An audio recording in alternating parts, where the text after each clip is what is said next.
Bem-vindos ao programa Vida Empreendedora. A cada programa eu trago convidados que falam como chegaram onde estão, seus principais desafios, aprendizados e deixam uma dica interessante para você, empreendedor. Hoje eu tenho o prazer de falar com a Paola Tucunduva. Ela é coach de negócios, palestrante, professora de uma das melhores escolas de negócios do Brasil, onde foi empreendedora por 20 anos na área de lavanderia e por 15 anos instrutora do curso Empretec, que é o curso que foi elaborado pela ONU e que aqui no Brasil é ministrado pelo Sebrae. Foi também finalista do prêmio Women Business Award da ONU e do prêmio Mulher no Negócio do Sebrae. Atualmente vive em Miami, onde ela é líder da organização sem fins lucrativos, com ações voltadas para mulheres que tem sede aqui no Brasil e existe ao redor do mundo, além de ser apresentadora do programa Business Time do Guia Brasil América. Bem-vinda, Paola! É um grande prazer te receber no programa Vida Empreendedora. Eu é que agradeço, Rani. É muito bom estar aqui com você de novo. Obrigada pelo convite. Paola, conta um pouquinho da sua história, da tua trajetória até chegar aí em Miami, onde você vive atualmente. Então, Reni, quando eu nasci, meu pai fundou uma lavanderia. E eu sempre sonhei em trabalhar com meu pai. Eu fui fazer faculdade de administração de empresas, escolhi a Getúlio Vargas, ouvi falar que era uma boa faculdade. E eu digo que qualquer pessoa em sã consciência olhava para as minhas notas na época na escola e falava que eu estava maluca, que eu nunca ia conseguir entrar na Getúlio Vargas. No meu coração e na minha mente eu tinha certeza que eu ia entrar na Getúlio Vargas. Estudei, me preparei, consegui ser aprovada no vestibular, fiz a faculdade, aprendi muitos conceitos importantes de gestão de negócios e desde o início eu comecei a trabalhar com meu pai. E tive a faculdade da vida, do empreendedorismo, trabalhando com meu pai, né? Com isso, eu tive 10 anos trabalhando com meu pai, até que eu convenci a ele a me vender uma pequena divisão da empresa dele, parte de lavanderia industrial. Lava uniformes de fábricas, panos industriais, equipamentos de proteção individual. E aí eu comecei a minha carreira solo como empreendedora no ano 2000. Na época tinham 50 clientes, 45 colaboradores com uma unidade em São Paulo, na capital. E nós fomos trabalhando, crescendo, dali a pouco meu marido veio trabalhar comigo, chegamos a ter 3 unidades, uma em Camaçari, na Bahia, uma em Americana e uma em São Paulo, 150 colaboradores, muitos clientes, muitos desafios nessa jornada, né, Reni? Até que chegou um momento, os filhos crescendo, começando a vir para os Estados Unidos para fazer faculdade, e a gente resolveu fazer uma grande mudança. Decidimos mudar para os Estados Unidos, aplicamos para o visto, em visto de permanência nos Estados Unidos, e quando o nosso Green Card foi aprovado, nesse tempo a gente foi vendendo as empresas. Em janeiro de 2018, nós mudamos para Miami. Meu filho já tinha ido para a faculdade em San Diego, minha caçula ainda está aqui com a gente, está no último ano né, como é que chama hoje em dia? Ensino médio. Na minha época era colegial, né? Daqui a pouco ela está indo para a faculdade e nós estamos aqui nesse novo desafio que é se adaptar a morar num país diferente, com cultura diferente, um lugar que a gente já conhece há bastante tempo, mas é muito diferente vir a turismo e morar. E confesso para você, Reni, nós tivemos 2 anos de planejamento e organização dessa mudança. Eu achei que eu estava super preparada, mas confesso que quando eu cheguei aqui eu descobri que é muito mais difícil do que eu tinha imaginado. Tá bem que eu gosto de desafio, então vamos lá, né? Eu sei que você gosta do desafio, pelo tanto que você já contou um pouco da sua história, mas realmente, todo mundo fala, uma coisa é você passear, por mais que você tenha ido várias vezes, outra coisa é você morar, é muito diferente mesmo. Mas quais são as principais diferenças que você vê entre empreender aqui e empreender aí? Porque eu sei que aqui você também está fazendo um empreendimento. Quais são as principais diferenças que você vê, Paola? Uma primeira coisa, né? Nós brasileiros temos uma tendência a falar tão difícil empreender no Brasil que quem consegue empreender e ter sucesso no Brasil, empreende em qualquer lugar do mundo. Depois que eu vim para cá, eu aprendi que isso é um pouco diferente, sabe, Reni? Aqui, claro, tem algumas questões que são, vamos chamar assim, mais fáceis, mas tem outras que são muito mais difíceis. Eu tenho visto muitos brasileiros perdendo muito dinheiro ao montar negócio aqui nos Estados Unidos. Primeiro, porque a gente não conhece o perfil do consumidor. A gente parte do princípio que sabe tudo e quando chega aqui a gente descobre que a exigência do mercado é muito diferente, a concorrência é muito maior, muito mais forte e às vezes por não conhecer a cultura do país, do estado, da cidade, a gente faz alguns erros estratégicos que custam muito caro. E eu não estou falando só de empreendedor pequeno, não. Eu estou falando de gente grande que veio para cá, Paris 6. Quando eu cheguei aqui em 2018, eles estavam com um restaurante em Miami Beach, que teoricamente um dos pontos mais, né, assim, badalados de Miami, e logo depois fecharam e devem ter tido aí um grande prejuízo. Coco Bambu foi outro que também se instalou, fez um prédio maravilhoso, investiu muito dinheiro e pouco tempo depois fechou. Então, eu acho que às vezes a gente subestima essas diferenças culturais e isso tem um preço muito alto. Na área de alimentação, você precisa de certificados para você abrir o seu negócio. Eu vi restaurantes que levaram 3 anos para conseguir abrir as portas. 3 anos pagando aluguéis altíssimos, porque são pontos comerciais muito valorizados. Então, um negócio desse consome um volume de dinheiro na fase de investimento, e isso tudo acontece antes mesmo de você abrir. Depois que você abre, é que você descobre que o perfil do cliente é diferente, e aí você tem menos faturamento do que você previa, e às vezes amarga prejuízo durante muitos meses. O valor inicial de investimento chega a alcançar 10 vezes o valor que o empreendedor inicialmente pensou. Então, isso é uma das coisas que, desde o início, quando eu mudei para cá, eu e meu marido, tendo toda a experiência, né, são 10 anos trabalhando com meu pai, quase como uma empreendedora, e mais 20 anos na minha carreira como empreendedora, na minha carreira solo. Então, é uma experiência grande, mas mesmo assim, eu conversei com meu marido e falei, não, acho melhor a gente não abrir um negócio com um estabelecimento comercial e investimento muito alto.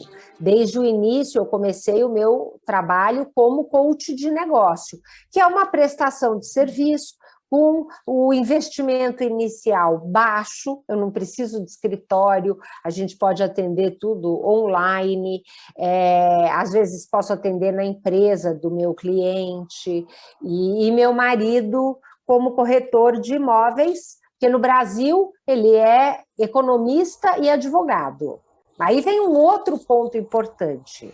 Quem é advogado no Brasil não pode advogar nos Estados Unidos. Para conseguir tirar o similar ao OAB aqui, que seria o bar, no estado da Flórida, você tem que cursar a faculdade de Direito de novo. São 3 anos de formação.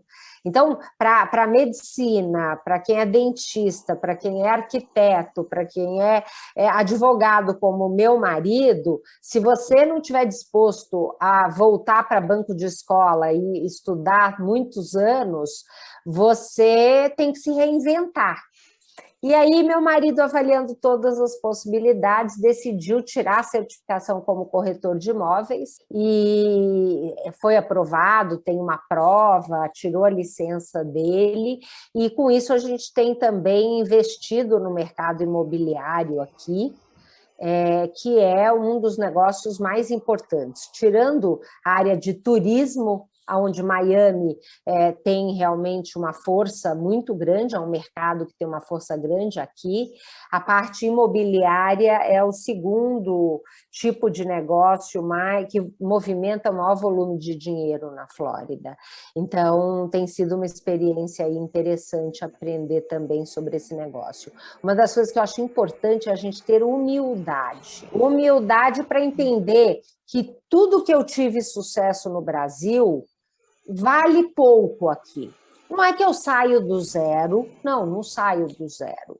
Mas tem muita coisa aqui que eu não sei como é que funciona, entende? E se eu não tiver essa humildade para perceber isso, chegar aqui achando que eu já sei tudo, que eu sou empreendedora de sucesso e que vai ser fácil, essa conta pode sair cara. Eu imagino mesmo, pelo que você está falando, Paola, é bem isso mesmo. Muita gente vai com uma ilusão, né? Ainda mais se nos Estados Unidos, que é um pouquinho mais próximos, entre aspas, do Brasil, vou falar. Pessoal, já conheço, vou fazer acontecer. E, assim, eu não sabia que teria que cursar uma faculdade, mas eu sei que muitos países, realmente, alguns diplomas que nós temos aqui no Brasil, a gente tem que fazer uma adequação, né? No caso dos Estados Unidos é cursar a faculdade, alguns é adequação. Não é simplesmente chegar lá e exercer sua faculdade, isso eu sei também. Depende muito da carreira, Reni. Me parece que medicina, você pode fazer algumas provas, uma série de provas, tem opções, mas são provas muito difíceis, que demandam muito estudo, é quase como passar num concurso no Brasil. Então, vamos dizer, depende muito do tipo do diploma, tem opções para você conseguir validar o seu certificado aqui, mas é uma caminhada longa. Agora a parte legal, realmente eu sei que quase todos os países você acaba tendo que fazer como uma nova faculdade, porque cada um tem uma legislação diferenciada. A não ser que você trabalhasse com direito internacional, alguma coisa assim, mas senão eu sei que existe mesmo. Mas, Paola, me conta, quais foram os principais desafios e aprendizados que você pode pontuar nessa nova, né, nesse novo momento aí seu, né? Uma coisa que eu acho fundamental quando a gente chega num país diferente, Reni, é conhecer pessoas, desenvolver uma nova rede de contato. E logo que eu cheguei aqui, eu acho que isso é uma coisa que ajuda muito. Uma amiga do Brasil me falou: Paula, você mudou para Miami, eu tenho uma amiga muito querida que mora aí, que eu acho que você precisa conhecê-la. E na mesma hora eu falei: claro, me passa. E ela passou o contato, eu liguei. Eu fui tomar um café com a Renata Leal, e na época ela tinha um coworking brasileiro, o Office & Co., e ela me falou sobre isso. Ela falou: olha, Paula, uma das coisas mais importantes é rede de contato. E para isso, eu frequentei todos os grupos de networking estruturado. Eu conheço esse, acho que você precisa ir conhecer. Eu participava de todos os eventos, eu realmente, vamos dizer assim, desde o início me movimentei para conhecer pessoas aqui. E aí eu ouvi esse conselho e fiz isso. E isso fez uma grande diferença na minha vida.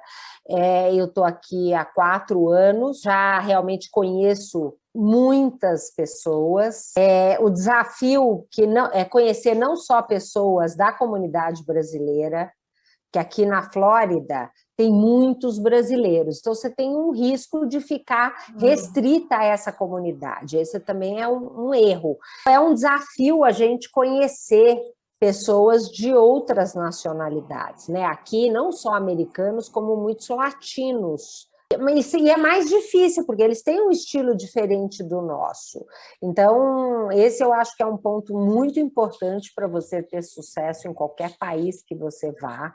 Porque se você ficar preso em casa porque você não conhece ninguém, você não vai para frente. Você tem formatos, como tem no Brasil o BNI, que aqui é o BNI, né? Eu acho que você até já fez parte, e é um formato, para mim, muito inteligente de networking, e é um caminho para você começar a conhecer pessoas, ser conhecida, ser indicada e ter faturamento no seu trabalho. Isso é uma coisa que me ajudou muito. Agora, eu acho que um outro desafio é você aprender como funcionam as regras para montar um negócio, desde a parte contábil. Eu vi muita gente que chegou aqui e caiu na mão de contadores e advogados pilantras. Às vezes nem advogado mas se diziam advogados, e pessoas que vieram a ter problema com visto, ou problema com abrir a empresa de uma forma inadequada e depois via ter um problema. Aqui você sabe, fazer os informes de rendimento é algo muito importante. Você pode ser presa se você fizer alguma coisa errada. Então, você tem que tomar muito cuidado com essas questões. Nós fizemos um planejamento e esperamos o nosso visto ser aprovado enquanto a gente ainda estava no Brasil. Tem muita gente que acaba fazendo ao contrário. Primeiro vem e depois aqui vai vendo como resolve isso. Isso pode custar mais tempo e mais dinheiro e, às vezes, frustração, porque a pessoa pode pegar um caminho errado, ser assessorado pela pessoa errada e ter o visto negado e ter que voltar para o Brasil, entende? E então é uma questão muito importante você buscar se cercar das pessoas certas.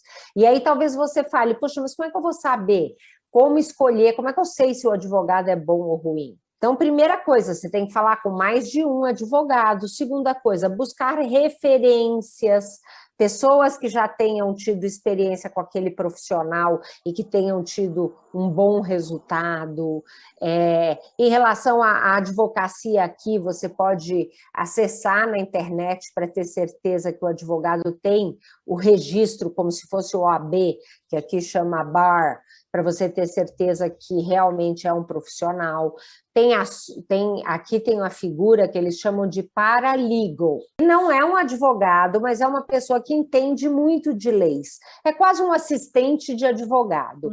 Tem uma série de questões que podem ser resolvidas por um paralegal, mas você só tem que ter clareza. O problema é quando o paralegal se apresenta como advogado, diz que é e não é. Porque dependendo da instância, chega numa instância que ele não pode fazer. Então, essas são questões. E, por exemplo, para você pedir um visto de residência aqui, você tem muitos caminhos. Qual é o melhor? Depende. Para cada pessoa é uma realidade diferente. Então, você tem que entender quais são as possibilidades, entender qual é o seu objetivo e qual é o melhor caminho para você. Um outro ponto importante é entender como é que funciona a questão de pagamento de impostos. A gente que vem do Brasil, tem renda no Brasil, transfere, você passa a ter que fazer declaração de imposto de renda aqui. Tem gente que fala que existe uma bitributação, que você paga imposto 2 vezes. Na verdade, nós brasileiros não pagamos imposto 2 vezes, porque existe um tratado entre os Estados Unidos e o Brasil. Tudo que a gente paga de imposto de renda no Brasil é considerado como imposto pago. Só que aqui as alíquotas são maiores, então a gente tem que pagar a diferença. Esse é o ponto. E se você não fizer um bom trabalho, você pode acabar pagando imposto que você não precisaria pagar. Então, você tem que se cercar de pessoas que realmente entendam disso. Às vezes, isso leva um tempo para você conhecer, né? Bons consultores, pessoas especialistas que realmente entendam e possam te guiar na melhor solução para você. Não tem solução ideal para todo mundo. E dicas maravilhosas você está dando, Paula, porque realmente as pessoas vão muito, principalmente para os Estados Unidos, sem planejamento, sem saber esses detalhes, né, que você está falando, acreditando muito, ou ficando só com os brasileiros também, né?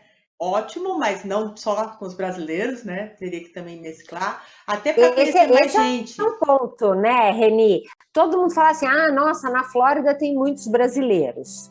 Dizem que tem cerca de 400 mil brasileiros na Flórida. São muitos, são. Mas é volume suficiente para sustentar um negócio? Provavelmente não. Se você não conseguir atingir a comunidade latina e a comunidade americana, você dificilmente vai ter resultados positivos. Um outro ponto importante aqui, que nós brasileiros precisamos entender e aprender. Estados Unidos é um país onde um negócio tem normalmente rentabilidade menor do que no Brasil, porque o risco é menor aqui. Então, a gente chega com a mentalidade do Brasil, querendo buscar, né, um EBITDA, vamos dizer, uma rentabilidade, né, um ganho, tecnicamente é um ganho antes do imposto de renda, na faixa de 20% a 30%. Isso é um negócio que aqui não existe. As margens aqui são bem mais espremidas. Por isso, os volumes têm que ser muito maior e, em contrapartida, isso é mais sólido. Brasil é meio uma montanha-russa. Tem época que a gente consegue 20%, 30%, mas, em compensação, vem uma crise e você passa um ano tendo prejuízo. Aqui é uma rentabilidade menor, mas ela é mais estável, uma vez você consiga, né, atingir o break-even e ter uma estabilidade do seu negócio. Então, esse é um ponto importante, porque às vezes a gente chega aqui colocando preços que garantam essa margem mais alta e esses preços não são competitivos no mercado e você acaba não vendendo e ficando no prejuízo. Esse eu acho que é um outro ponto importante que a gente tem que trabalhar o nosso mindset antes de começar a empreender aqui. São vários detalhes que a gente às vezes não para pensar quando a gente tá pensando em ir para um país, principalmente os Estados Unidos, né? Mas, Paola, me fala assim, de maneira geral, o que você vê que o pessoal aí faz, empreendedores, que aqui no Brasil não? Que a gente poderia, de repente, até trazer, cada um, lógico, adaptando ao seu mundo, mas poderia trazer para o Brasil. Primeiro ponto que eu acho que é um diferencial muito grande, processos. Ter os seus processos de produção, de trabalho da sua empresa muito bem definidos, de preferência por escrito. O americano ele é muito organizado e muito planejado. E aí vem um ponto. Um dos maiores desafios aqui nos Estados Unidos é conseguir pessoas boas para trabalhar na sua empresa. Pessoas que fiquem trabalhando na sua empresa. Nós estamos vivendo num país de pleno emprego. Então, mesmo antes da pandemia, isso significa, para cada uma vaga, tem tem mais gente do que vaga disponível. Então, achar gente já é difícil. Diferente do Brasil, que para cada uma vaga você tem, às vezes, 10, 20 pessoas procurando emprego. Aqui você não tem. Se quiser, hoje tem emprego para todo mundo. Precisa, inclusive, trazer, muitas vezes, imigrantes, porque falta mão de obra para alguns tipos de trabalho que o americano já não tem mais tanta disponibilidade para fazer. Então, como é muito difícil arrumar gente, e depois outra, a lei trabalhista aqui é muito diferente do Brasil. Esse é um outro ponto importante, porque a gente fala, lá não tem legislação trabalhista. Não é bem assim. Aqui não tem justiça do trabalho, mas a legislação sobre trabalho existe e você, se fizer errado, vai pagar caro por isso. Que é na justiça, na mesma justiça que vai julgar tudo, só não tem uma corte específica para trabalho. Essa é a única diferença. Mas, vamos dizer, é diferente. Por quê? Porque aqui você não tem aquela obrigação, a tal da carteira registrada. Tem um registro, vamos dizer, a empresa comunica ao Social Security, que é como se fosse o INSS no Brasil, que tal pessoa está trabalhando para ela. Agora, para romper esse contrato, não precisa de nenhuma formalidade. A pessoa simplesmente não aparece mais para trabalhar, acabou o contrato. E com isso, tem gente que se pega no dia seguinte sem a funcionária que abre a porta da loja para fazer a venda. Se você não tiver os processos muito bem estruturados, imagine um restaurante que o cozinheiro simplesmente decide não aparecer na segunda-feira. Acabou. Então, para você achar outro cozinheiro não vai ser fácil. Às vezes você tem que estar disposto a arregaçar as mangas e ir lá para o fogão para garantir que o seu restaurante funcione naquele dia.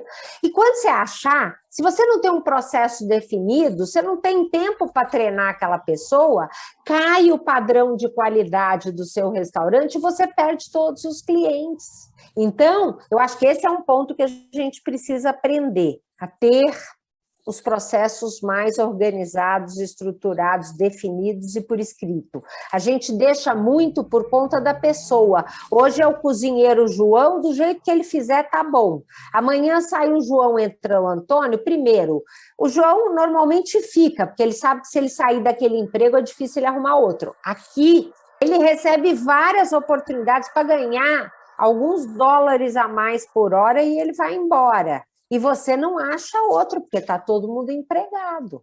Agora, o problema ainda está mais complicado, porque muita gente recebendo seguro-desemprego e não quer voltar para trabalhar, porque está muito confortável ganhando sem trabalhar.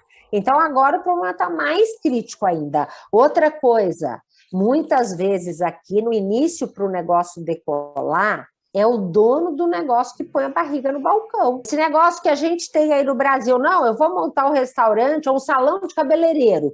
De cabeleireiro eu não entendo nada, eu não sou manicure, eu não sou...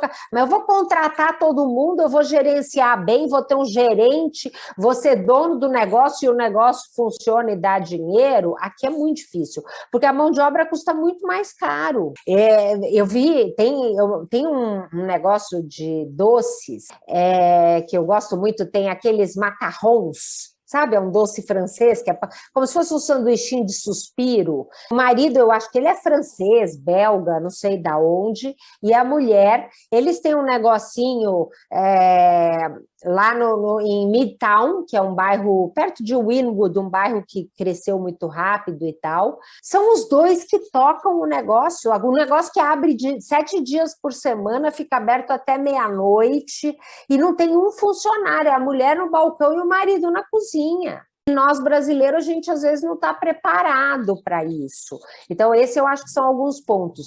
Talvez no Brasil a gente não precise estar tão barriga no balcão quanto aqui, a gente pode contratar pessoas, como a remuneração proporcionalmente custa menos do que custa aqui, isso viabiliza você contratar pessoas, você está até fazendo uma contribuição para o país. Mas cuidado, porque quando você começa a pôr muitos níveis, o supervisor, o gerente, o diretor, isso vai consumindo a sua margem e aí depois você não sabe por quê, você às vezes não tem lucro. Então esse eu acho que é um outro aprendizado que a gente pode ter aqui com o americano.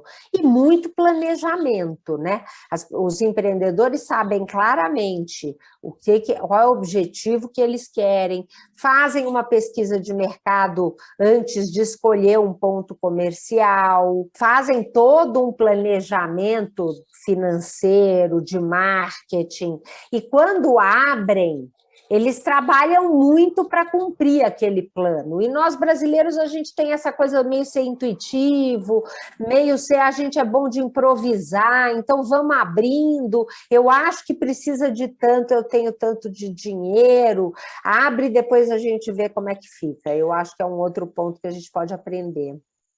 É verdade isso, Paula. Eu vejo muito porque, assim, uma das áreas que a gente trabalha é planejamento aqui, né, na empresa. E daí eu venho de escolas americanas, porque eu sempre trabalhei em multinacional americana. Tirando a última, que era chinesa, todas as outras eram americanas. E planejamento era fundamental. Tanto é que eu trabalhei na área de estratégia de planejamento, que era fundamental. Quando eu vim para o mundo empresarial, que eu vi que a grande maioria não fazia isso, para mim foi um choque, assim, bem sinceramente falando. Porque, assim, é fundamental. E quando eu chego para meus clientes, eu vejo que não tem nenhum planejamento, que eu falo para eles, olha, tem que começar no beabá do planejamento. Começa a mostrar, muitos, assim, é o que você falou, estava na cabeça, mas nunca colocou no papel, nem imaginava que poderia ser feito daquele jeito. E quanto isso otimiza o processo, quanto ele tem produtividade e quanto ele acaba tendo lucro só por ter planejamento. É muito louco. Paola, você não vai acreditar, mas a gente está nos últimos minutinhos mesmo. Então, eu queria que você deixasse aqui uma mensagem para as pessoas, para os empreendedores que estão nos assistindo, muitos dos quais você até conhece. Então, eu queria que você deixasse uma mensagem para o pessoal. Morar num outro país pode ser um sonho. Eu digo que mais do que um sonho, pode ser um objetivo alcançável para qualquer pessoa, para qualquer empreendedor. Mas você precisa ter uma organização e um planejamento. É mais difícil do que parece. Você deixar família, amigos no Brasil É difícil, difícil. Hoje de manhã, minha mãe não estava passando bem, meu irmão mandou mensagem, você fica aqui ansiosa, sem saber como ajudar, o que fazer, né? Dá vontade de se teletransportar para estar aí ajudando. É... E tem momentos de solidão, tem momentos de angústia, porque são pequenos detalhes. Você vai comprar um carro aqui, você não conhece como é que funciona, você vai precisar de um seguro de carro, e é tudo tão diferente que às vezes a gente fica muito angustiado e erra na hora de escolher. Aqui, as liabilities, né, os riscos, se tiver um vazamento de água no seu apartamento, destruir o apartamento de baixo, isso vai te custar uma fortuna. Então, todo mundo tem seguro de casa, de apartamento, que é coisa que no Brasil a gente não tem.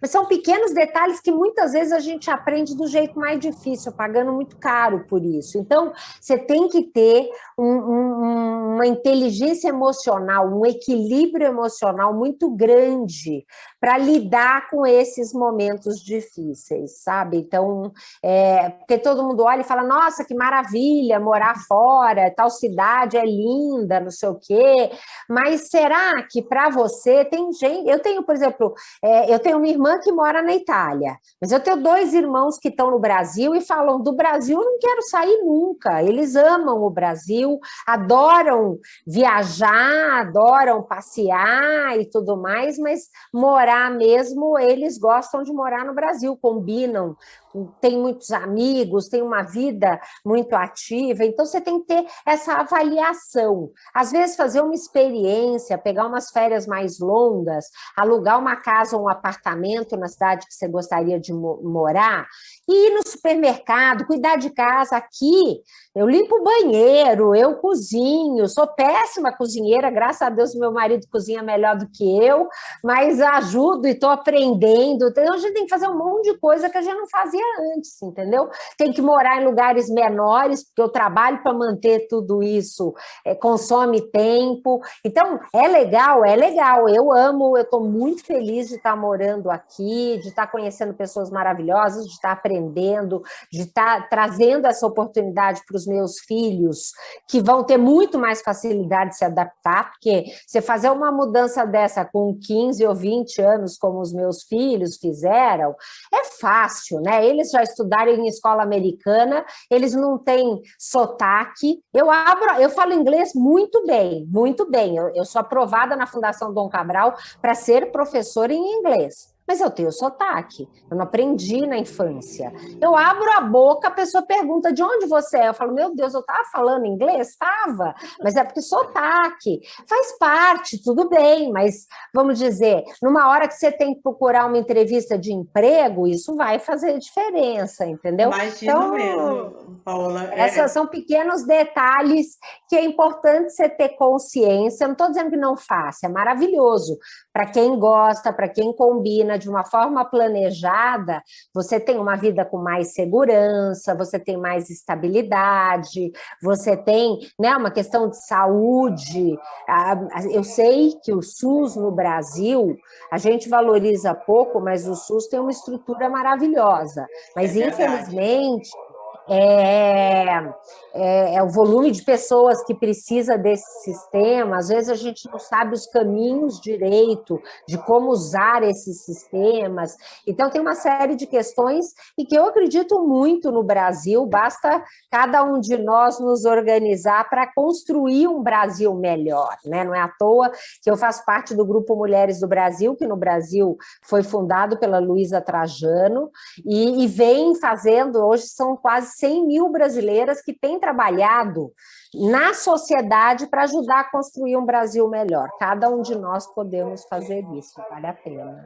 Com certeza, Paola. Nossa, Paola, a conversa está maravilhosa, mas nós precisamos mesmo acabar por causa do tempo do programa. Deixo aqui o convite para a gente conversar numa outra oportunidade mais.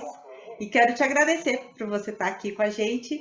E espero que você também que está nos assistindo tenha gostado. E te vejo no próximo programa Vida Empreendedora. Até mais!